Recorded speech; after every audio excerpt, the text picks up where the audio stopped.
Saudara, meski pemerintah kembali menurunkan harga minyak goreng, stok di pasar nyatanya Puluhan masih langka. warga di Kabupaten Warga Indramayu, Lebak, Jawa Banten Barat bahkan harus berkerumun demi berebut membeli mendapatkan minyak goreng di salah satu kemasan minimarket. dengan satu harga. Menetapkan Warga Direktur mengakui Jenderal Perdagangan Luar sudah Negeri tidak Kementerian membeli Perdagangan minyak goreng sebagai curah tersangka dan harganya dugaan korupsi pemberian fasilitas ekspor minyak goreng.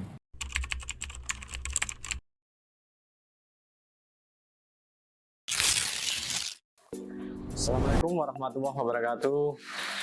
Semoga sahabat Ngohok senantiasa diberikan kesehatan dan tentu selamat menjalankan ibadah puasa Ramadan.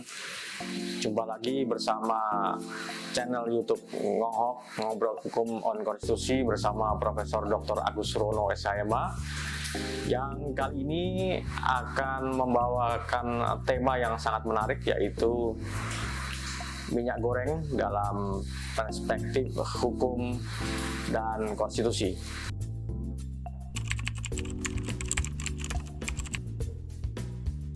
Ya, pertama sebelum menjawab pertanyaan itu, saya ingin mencoba memberikan gambaran bahwa di dalam pembukaan Undang-Undang Dasar 45 itu ada di dalam alinea ketiga, saya kira ada satu hal yang sangat prinsip yang sangat penting di dalam pembukaan Undang-Undang Dasar 45, yaitu bagaimana kewajiban negara untuk mensejahterakan masyarakatnya. Nah, kemudian di dalam konstitusi kita ada di dalam pasal 33 Undang-Undang Dasar 45, intinya adalah bahwa bumi, air, dan kekayaan alam yang terkandung di dalamnya dikuasai negara, diperuntukkan sebesar-besarnya untuk kemakmuran rakyatnya.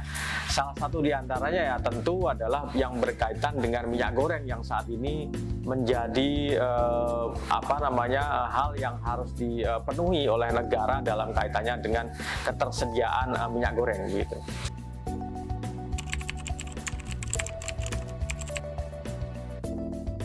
Ya, saya kira ini kan merespon kelangkaan ketersediaan minyak goreng di domestik ya, di pasar lokal. Kita lihat banyak sekali ibu-ibu masyarakat ya secara luas antrian mengenai bagaimana berbondong-bondong untuk mendapatkan minyak goreng curah begitu. Nah, oleh karena itu tentu Presiden sangat serius untuk kemudian memastikan ketersediaan dari minyak goreng itu. Saya kira ini harus kita berikan apresiasi positif lah gitu ya, berkaitan dengan kebijakan Presiden yang memang ini akan diberlakukan secara secara menyeluruh itu di tanggal 28 April 2022. Saya kira saya tentu memberikan satu apresiasi ya, dan ini harus kita sama-sama cermati, kita sama-sama pantau bersama mengenai ketersediaan ini. Tentu tidak hanya ketersediaannya, tapi juga tentu harga yang terjangkau oleh masyarakat.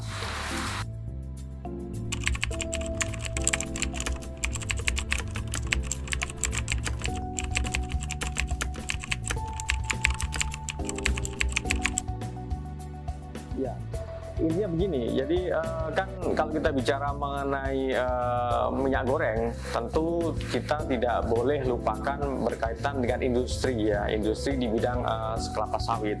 Nah, kalau kita bicara mengenai kelapa sawit, tentu mengapa kok kemudian ada indikasi dugaan kartel itu ya, saya kira pelaku atau pemain-pemainnya itu kemudian mengerucut kepada kelompok-kelompok tertentu ya, saya kira kelompok-kelompok tertentu, dan barangkali ini bisa kita pastikan, kita cek di Komisi Persaingan Usaha, di kelompok-kelompok mana saja yang kemudian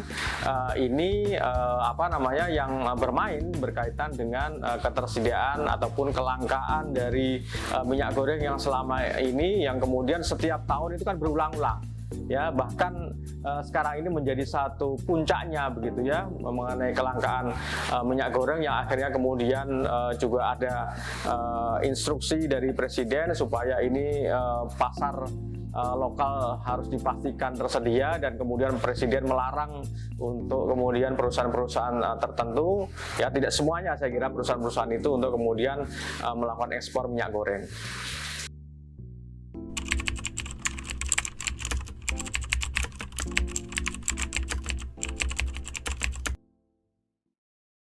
Ya, Saya kira sebelum saya menjawab itu sekarang ini kan kita bisa melihat dalam berbagai media Kejaksaan Agung ya sudah kemudian melakukan proses penyidikan terhadap pelaku-pelaku yang diduga melakukan satu tindak pidana yang berkaitan dengan soal mafia minyak goreng ini ya.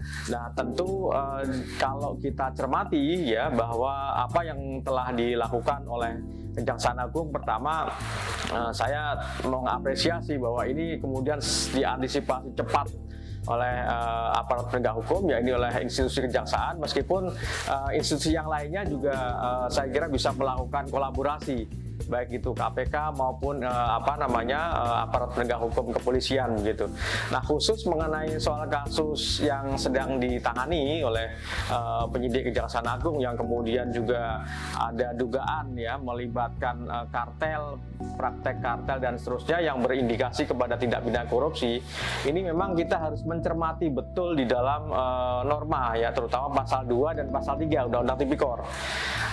Pasal 2 dan pasal 3 Undang-Undang Tipikor itu intinya adalah ada satu bentuk norma ya, bentuk norma yang diatur dalam pasal 2 dan pasal 3 itu yang melarang ya baik itu individu maupun juga korporasi untuk memperkaya diri, memperkaya korporasi secara melawan hukum. Nah itu inti dari delik yang ada di dalam pasal 2 dan pasal 3. Namun yang membedakan di dalam pasal 2 dan pasal 3 itu mengenai caranya. Ya, cara yang dilakukan. Kalau pasal 2 itu tentu dilakukan tidak secara spesifik seperti yang ada di dalam pasal 3. Kalau pasal 3 kan ada unsur penyalahgunaan kewenangan. Nah, kalau bicara mengenai penyalahgunaan kewenangan itu tidak mesti harus dilakukan oleh penyelenggara negara. Korporasi pun ya ketika kemudian pengurus atau direksi melakukan satu tindakan yang masuk dalam kualifikasi penyalahgunaan kewenangan yang akhirnya kemudian ini bisa menyebabkan adanya suatu memperkaya diri sendiri, memperkaya korporasi, memperkaya orang lain ya secara melawan hukum, yang kemudian tentu ada impact-nya. Nah, impact-nya apa? Dalam kasus ini impact-nya bukan terkait dengan soal kerugian keuangan negara, tapi adalah terkait dengan kerugian perekonomian negara.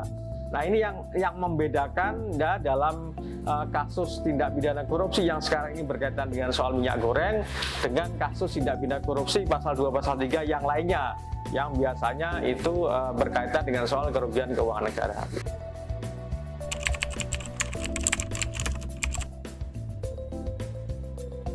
Ya, saya kira pertama tentu saya menyampaikan apresiasi dan kita harus mengawal betul proses hukum yang sedang dilakukan oleh Kejaksaan Agung ya berkaitan dengan mengungkap bagaimana mafia minyak goreng ini yang berkaitan dengan delik korupsi pasal 2 dan pasal 3, namun yang kemudian berakibat kepada adanya kerugian perekonomian negara. Itu yang pertama yang harus kita apresiasi. Yang kedua tentu kita juga harus mencermati dan kemudian mengawal kebijakan dari pemerintah, terutama kebijakan presiden yang berkaitan masalah ketersediaan minyak goreng di pasar lokal atau pasar domestik. Namun demikian tentu kalau kemudian pasar domestik, pasar lokal kemudian sudah dapat diselesaikan dengan baik, tentu kemudian secara menyeluruh kita harus bisa melakukan kegiatan sebagaimana mestinya kembali kepada posisi sebelumnya.